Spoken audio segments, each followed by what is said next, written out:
All right, guys, this weekend, the UFC returns to the Apex with a really interesting prospect-heavy card.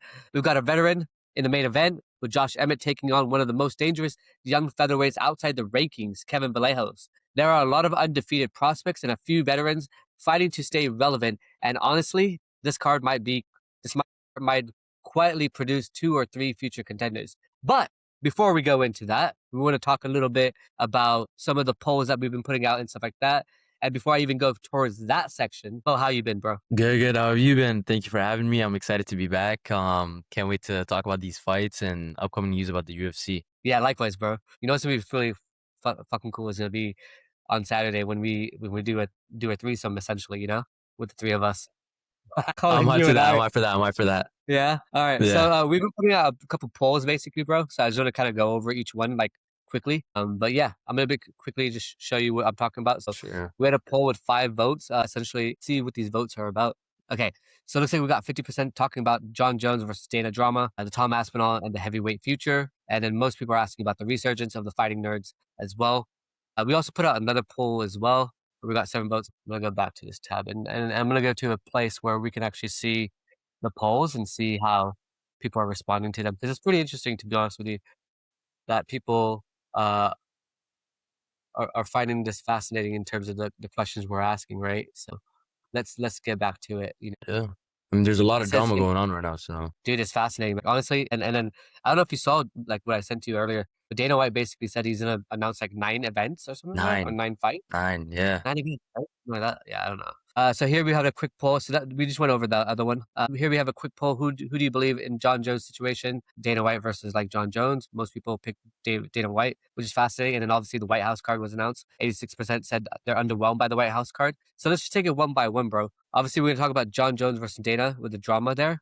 And obviously, in this particular sense, we're gonna talk about like some of their stuff. So I don't know if you saw the video he did in the IG live or whatever, but dude, what the fuck was that? The is it the Dana White, like when he was kind of like not really shit talking John Jones, but kind of is. No, I'm talking about the Jon Jones video where he goes like, "Oh, I'm so disappointed after the White House card is announced on UFC 326." I just thought, what a like that's how you know he's really gay, bro. Honestly, you couldn't have said it better. I mean, from my perspective, and I'm gonna be completely honest, bro, that guy was capping. He was lying his ass off. I don't think there were like I think he's over exaggerating the whole thing, kind of playing the victim card. Dana White, like he said it, he literally said it in an interview.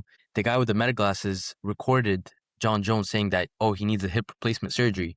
So why would Dana take the initiative to schedule Jon Jones for a fight? You know what I mean? Yeah, and then he came out afterwards saying something like, "Hey, I actually like did stem cell therapy or whatever." Yeah, And then yeah. I heard Thompson talking about it, and he was like, "Bro, even if you did stem cell therapy, bro, you still need like time to recover. Like it's still like the timeline still does not actually add up or make any sense." And I'm like, I mean, I don't know anything about stem cell therapy, but that kind of makes sense to like having a recovery window. Obviously, like, so you're talking about surgery, like hip replacement surgery, stem cell therapy, all that. You want to fight in June, yeah. Nah, You want to fight in yeah. June, and you want to prepare to fight Alex Pereira, potentially Alex Pereira. What's the motive here? Like, what are you thinking? Yeah, not just that, he also said, and I broke this down in a video that I did recently. And also, by the way, if you guys haven't subscribed yet, please go ahead and subscribe. But I did this in a video very recently where he goes and talks about basically saying, like, it doesn't matter what amount of money they pay me.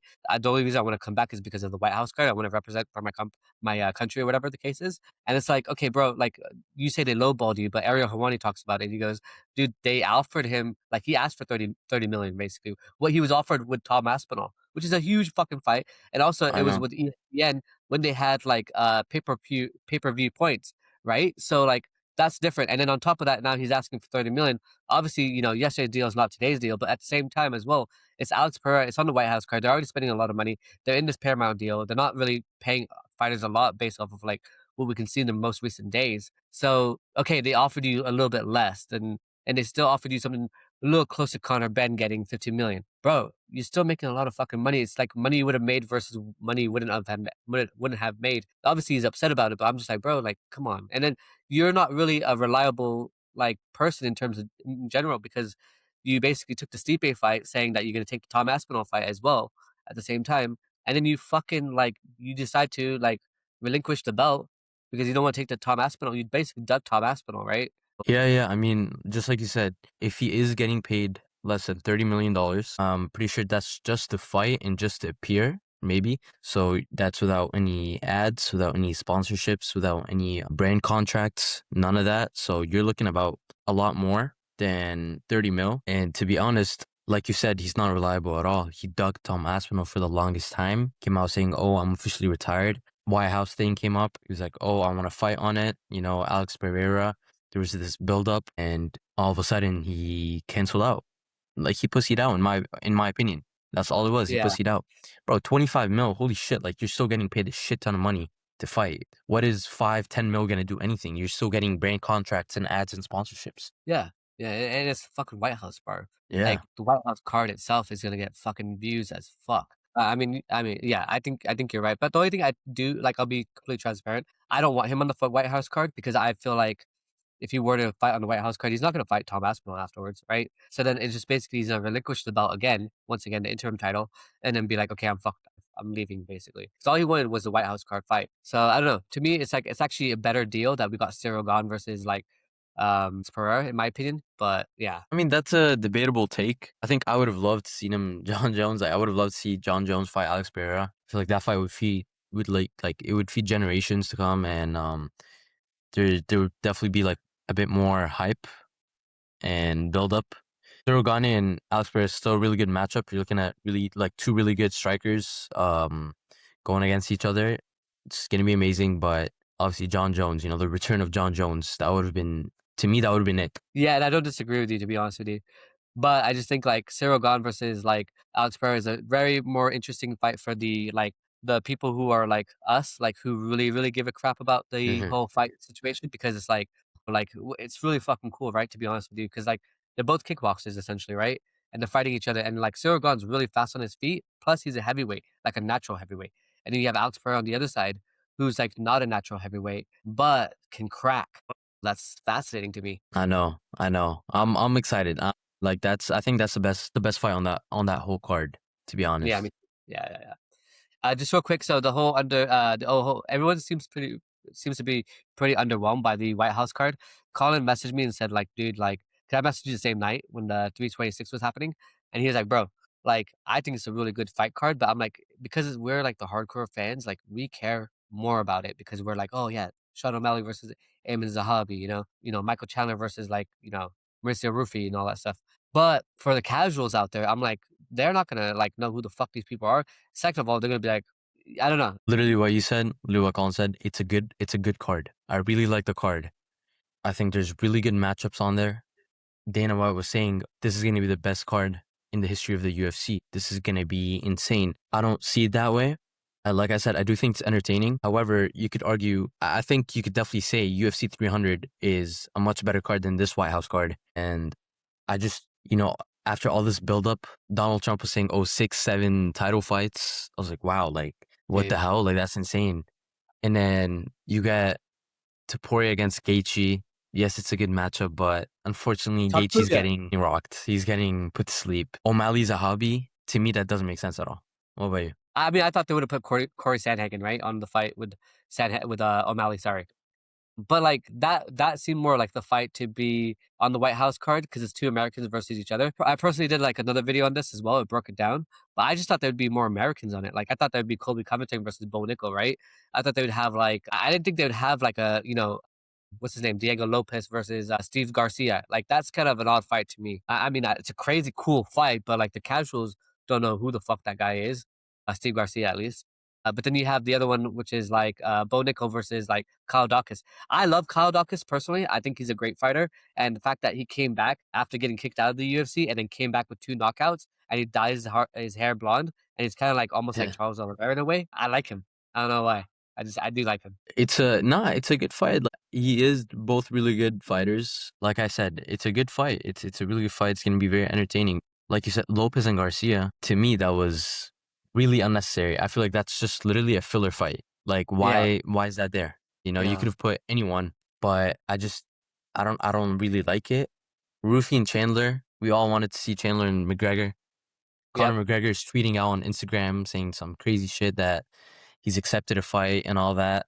was like, bro, he's talking the talk, but like nothing. He's a Not showing wagyu. up. He's a wagyu. Yeah.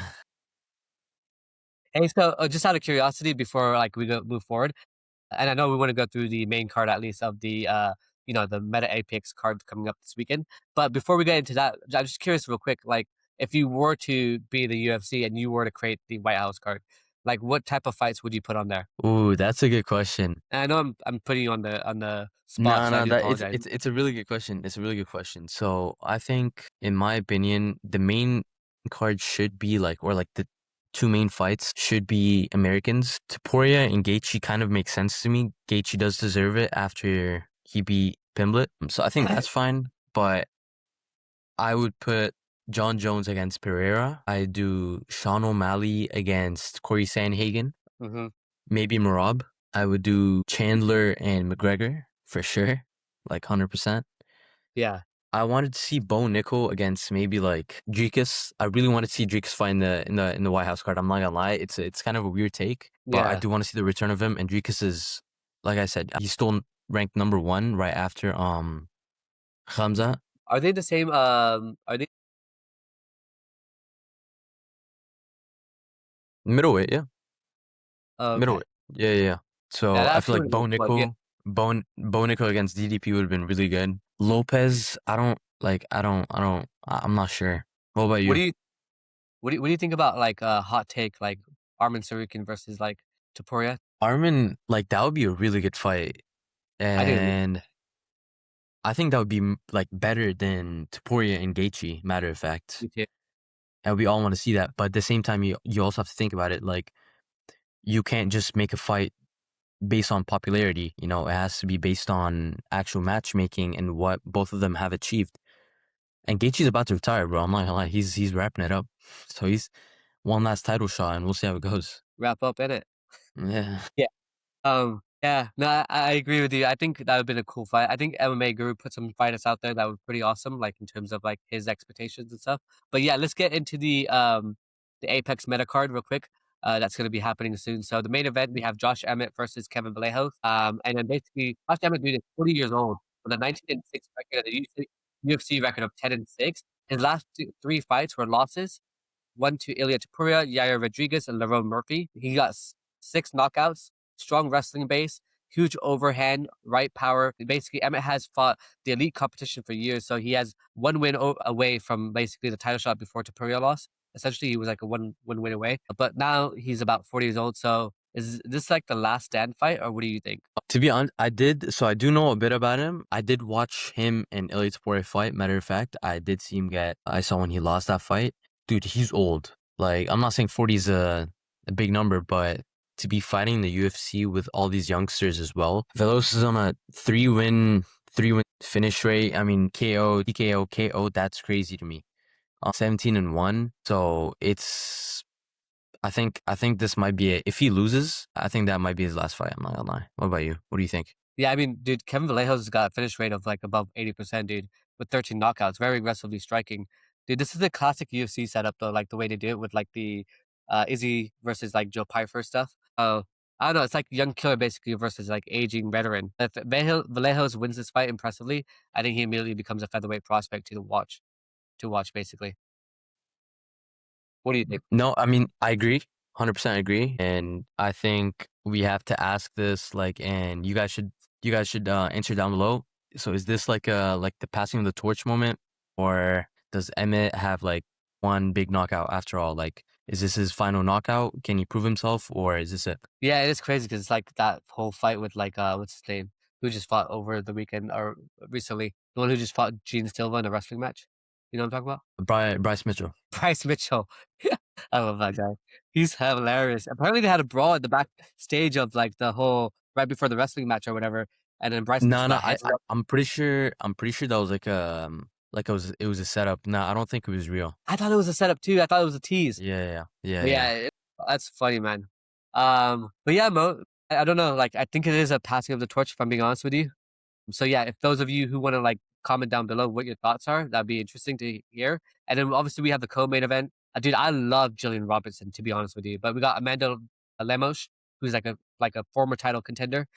title challenger essentially against like Jillian Robertson. And that's like what's his name, Dean Thomas's lady. And Amanda Lemos basically got a 15-5-1 record, and her UFC record is 9-3. But her last three fights are a loss from Zhang Weili by decision, a win by Mackenzie Dern, and a win over Marina Rodriguez. And then one of her hardest hitters in strawweight history. She's basically one of the hardest hitters, like Amanda Lemos, essentially. So she got basically 8 knockout wins, bro. Like it's crazy. And she's very like an explosive striker, and she got dangerous power early. But what are your thoughts on her versus like Jillian Robertson? Jillian Robertson's really good. I mean, she's right now in the UFC. She's 10-6. She's beaten Polyana Viana, Luna Pinheiro, and Michelle Watterson. So three wins, Howdy, howdy. 9 submission wins, grappler. So again, this is just like Holloway, Oliveira, grappler, striker. A really good Yeah. grappler, a really good striker. And like I predicted it, I told you, grappler always beats the striker. Everyone was saying Max Holloway's gonna win. Nuh-uh, not happening. So I think here, this is going to be a really good fight. If Robertson does get this to the ground, I do think that the fight is switched. The whole table's flipped. But again, it's hard. You have someone that beat Mackenzie Dern, she's an elite fighter, known like as one of the best WMMA fighters out there. So we'll see. I am rooting for Robertson. Dude, I got Robertson as well. To be Robertson. honest with you, and I think like I don't know what it is about her, but like ever since like I watched her on the undercards and stuff like in the prelims and shit, she like really caught my eye for some reason. I don't know if it's just because of her hair color and I'm just like attracted to the hair color or like I like the hair color or whatever. It is. But like I just think she's a really like cool fighter. Like she's not like boring at all in my opinion. She takes you down and she fucking submits you, and that's basically her game. And if she can't submit you, then she's fucked. But for the most part, takes you down. She's submitting the fuck out of you, and she's doing it pretty quick. I don't know if you saw. I think it was like one of the fighters she previously fought that like was doing the eye gouge, and then that was like a couple years ago, like maybe 3 or 4 years ago. But that was fucking insane, man. Like I couldn't believe some fucking fighter was doing eye gouges to her. But anyways, going to the next fight. Ian Kutalabe versus Omar Sy. Basically, Ian Kutalabe's got like a 19-11-1 record. Basically known for basically wild aggressive style, early knockout power. Average fight time is about less than 9 minutes. He's kind of like a he's an interesting fighter. He's just kind of like he goes for it or like he submits to it basically. But what are your thoughts on him versus Umar Sy? Hey, bro. I mean, both really good. Omar Sy, sorry, he's 3-0. Again, a really high finish rate, above 70%. You got a really good reach. I think overall this is like a major prospect test. If he wins, he could definitely make it to the top 15 combo. He's gonna have to prove himself against in this fight, especially. It's gonna be an interesting fight. We'll see how it goes. And is he gonna get his first loss in the UFC? Is he gonna keep going on with the win streak? I don't know. But again, they're really two really good fighters, too aggressive, like both very aggressive, good strikers. I think, once you have that confidence in the UFC, that win streak, that gives you a lot of motivation, a lot of confidence to keep going, to get that finish. I think I got Umar Sy.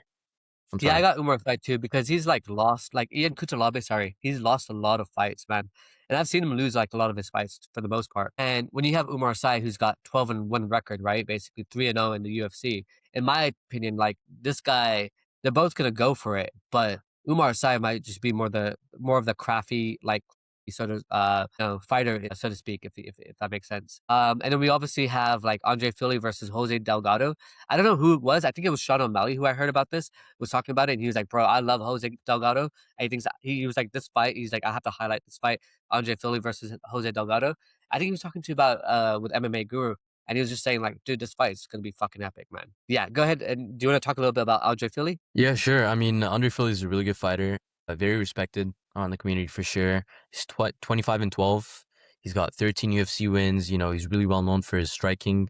He's very high volume. He has a lot of veteran experience. He's definitely a top contender, and I'm excited to see where this goes. You want to talk about Jose? Yeah, dude, he's got like a 10-2 record basically. Another veteran versus rising like fighter matchup essentially is how I'm looking at it. And then in my opinion, like Andre Philly is like a really like he's a fascinating fighter because when he does really, really well and he's like he's on. And then sometimes like he reminds me really about he like reminds me a lot about like Brandon Moreno, to be honest with you. So like Brandon Moreno, in my opinion, he's like he'll have a performance where he's like completely on and he gets it done. And then he'll have performances where he's like kind of not really there. Like that last fight against like Loner Kavanaugh, I felt like he just wasn't there. Like he was either he was injured or something was it was just like his spirit wasn't there, if that makes sense.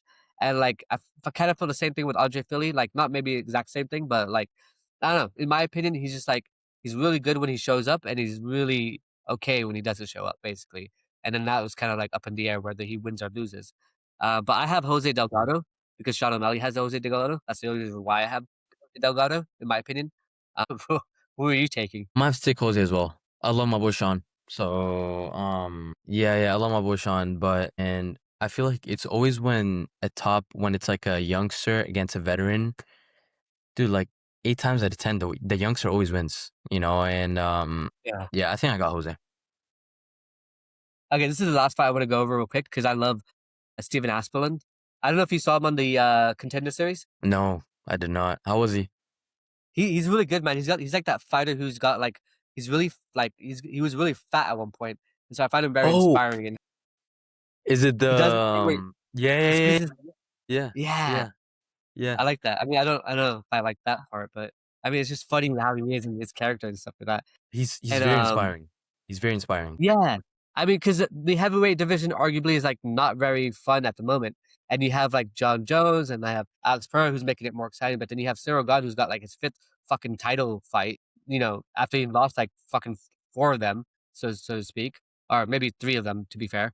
And then you got like this Steven Asplin who's like a heavyweight prospect, and then you have Vitor Petrino who was like light heavyweight who fought what's his name Michael Bisping's previous co-host. You know what I'm talking about? His previous co-host. Now I who's need he? to look this up. Just he's you're gonna Anthony Smith, bro. Fuck Anthony Smith first of all, but like apart from that, bro, like Vitor Petrino beat Anthony Smith and like Anthony Smith submitted fucking Vitor Petrino. Anthony Smith is not that fucking good. I'm just gonna be honest with you guys. And so like Steven Aspin could probably take his fucking ass out, and we got another heavyweight contender here. You know what I'm saying? Yeah, I hope so. I mean, I love Steven, like, bro, his story, the way he looks as well, like that. I feel like that contributes to the whole thing. And Mhm.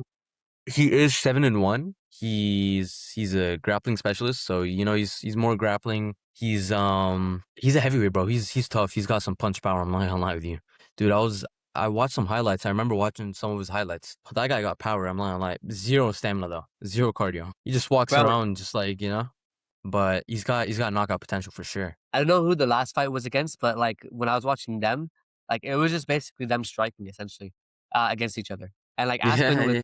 going for it. The other, like his opponent was going for it, and it was fun to watch, man, because it was like one of these dudes are gonna knock each other the fuck out basically. And then you got Vito Petrino who's got like a 13-2 record. He's a power striker as well with heavy hands, but then at the same time, like it's heavyweight. God knows what's gonna happen, but You can't really do anything about it. It's like one punch could knock you out, no matter like how good you are as a striker slash grappler in the heavyweight division, bro. Like it's cooked. It's cooked. yeah, dude.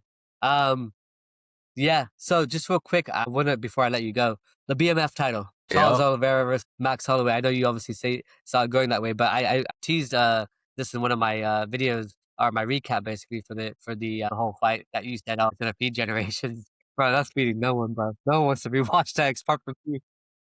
I'm I'm not gonna lie. Like, listen, everyone is saying it's not a BMF fight. It is a BMF fight. It is a BMF fight. You know, I don't see you're not looking Charles Oliveira was dominating Max those 5 rounds. You're not only on the ground, but as striking as well. So Charles had more significant strikes, more punches thrown. He was just dominating Max and you can't argue it. I told you Charles was gonna take him down. He's gonna work, he's gonna take his back. That's what Charles loves to do. Take people's backs. That's it. And props to Max. Insane, insane submission defense. You know, like I don't know how he didn't get submitted, but that was insane. I mean, to be fair though, bro, like I think he could have made it more of a fight. Like I think it's on him. Like a lot of people are like a lot of fans are complaining and like let us know down below like if you think like this fight was pretty shit. But like a lot of people are complaining because like in my opinion it was up to like Max Holloway to not just defend the submissions but to also get the fuck up and like make it a standing fight. But he didn't, bro. Like he just and we could talk about this more with Colin on like Saturday as well, but like he just didn't he didn't know how to get the fuck up. Like, I don't like, in my head, the way I watched the fight, I'm like, "Dude, did Max Holloway even train for this to be a grappling match at all?" To be honest, coming from a jiu-jitsu standpoint, like, cause I train jiu-jitsu, Charles had a really tight body triangle. Body triangles are not, like, it's really extremely hard to get out of a body triangle when your legs are when his legs were locked in on his Yeah. waist. I can't explain how hard it is to get out of that. Like, it's not just regular. And Charles, the right thing by not switching his stance all throughout the grappling, he just kept that body triangle. He prevented Max from there were some instances where Max tried to, like, flip and turn shrimp and get out, but he couldn't. He couldn't because that body triangle, it's finisher. Dude, like, not just that, but, like, against Ilia Topuria, he did the same thing, similar the way he took, like, Max Holloway down. He did the same thing against Ilia Topuria, and Ilia Topuria, like, handled him on that grappling stuff. So I'm like, one question is, like, how crazy it is that how Ilia Topuria is, like, how crazy is Ilia Topuria in terms of, like, his, like, in terms of, like, his skill set, but also, like, with, like, just real quick going back to Max Holloway, like, in my opinion, Charles Oliveira was actually beating him on the feet, bro. Yeah, he was. He was. And like I said, more significant strikes, more punches thrown. He literally was. His leg kicks almost made Max fall like 2 times in the first round. Yeah, that was at the very beginning. Yeah, dude, dude, I think Ilia Topuria is fucking incredible.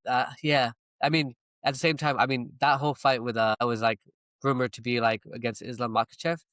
Last thing before I let you go, bro, like, what do you think about that? Because I heard, like, yeah, what are your thoughts? It's I mean, I'm gonna be honest. Ilia Topuria is a black belt in jiu-jitsu. He's really good. He's grappling wise insane. Skill set amazing. But again, you're going against someone that's been training in the mountains for their whole lives, not just jiu-jitsu, but wrestling and sambo. That we saw how Islam handled JDM. You know what I mean? And keep in mind, Yeah. JDM had Craig Jones in his corner. Craig Jones, the second best submission or second best grappler in the whole world, and he still couldn't do anything to him. I think, and this is how it always goes, to be honest, Makhachev might be able to hold Topuria down for all 5 rounds. And it's going to be just like JDM, where Makhachev barely tries to get any submissions. And that's what I think. Topuria is good, though. Topuria is good. That's what I'm thinking. Topuria is really good. Could he get out? He could. He might be able to, stay on his feet for a long time, but we don't know for sure.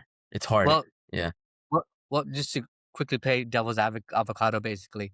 When Ilia Topuria actually joined the UFC and, like, did his debut and stuff like that, they were presenting him as, like, an elite grappler, because all his fights prior to the UFC were all grappling fights. He comes into the UFC, he just shows only his striking, he doesn't even use any of his grappling skills, and to me, that's phenomenal because it's like, okay, you do have a grappling foundation, you do have a foundation of grappling, and you know how to, like, obviously, with Charles Oliveira, we all saw it pretty clear as day.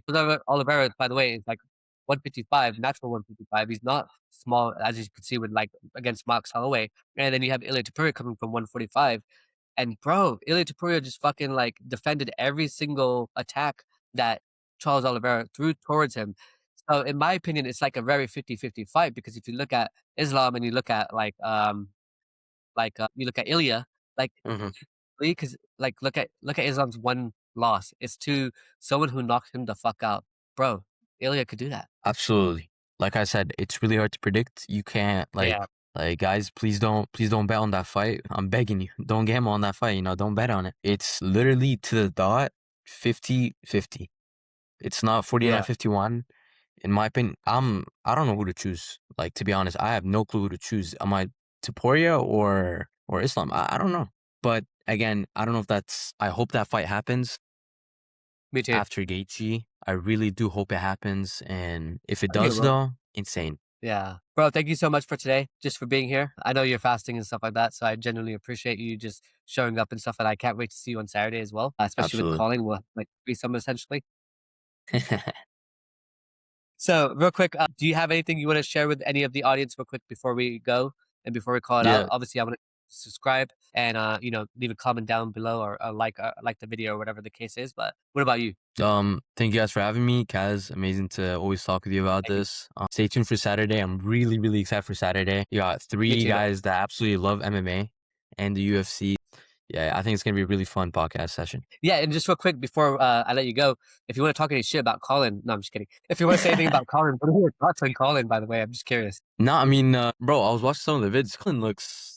Colin has knowledge. That guy has ball knowledge for Wow. sure. And the way he talks, also like I feel like he could be like he could actually go to the UFC and be a presenter. He talks in such like a calm manner, but at the same time he's got all this knowledge. I was like, God damn, I was like, I'm impressed. I gotta step in my game. Yeah, and I hope he doesn't mind me telling you this, but that's actually one of his goals. Like he wants to go to Vegas. He wants to like work for the UFC and do some sort of like basically what you said, like just be one of those broadcasters essentially. Like basically like John Wick, in my opinion. I honestly I think he'd do I incredible, see it bro. happening. I see it Yeah, happening me for too. sure. Yeah. Yeah. Yeah, I think he'd be incredible. Even you, bro, like, you're really awesome too. Like, when we had our first podcast we did together, I thought you were amazing in terms of, like, the knowledge that you had and, like, some of the stuff that you shared as well. Plus, I think it helps because you have, like, the background between jujitsu. Like, I did jujitsu, but I'm a little bit more of a bitch behind jujitsu. Like, I was like, "Oh, fuck this shit. I'm out." But you're more like, "Yeah, I love this stuff, and I actually compete in it, and even though I lost, I'm gonna go back again," and stuff like that. And, like, I'm kinda like, well, that guy basically made me feel like I couldn't breathe for the fucking life of me, so I'm out. You know what I mean? So, it's like Yeah, it's very different takes in terms of, like, our experience and stuff like that. But yeah, guys, basically go ahead and subscribe. We're at, like, 54 subscribers, so thank you first of all, so much for subscribing. Secondly, thank you for the likes. We're getting about average 10 likes per video. We're averaging, like, a lot of views per video as well, and especially these videos, bro, like, give us some more love. Like, show us how much you like us. Like, if you gotta come all over this video, just fucking let it all out. he's I'm good. I'm good. Thank you guys so much. Alright, cheers.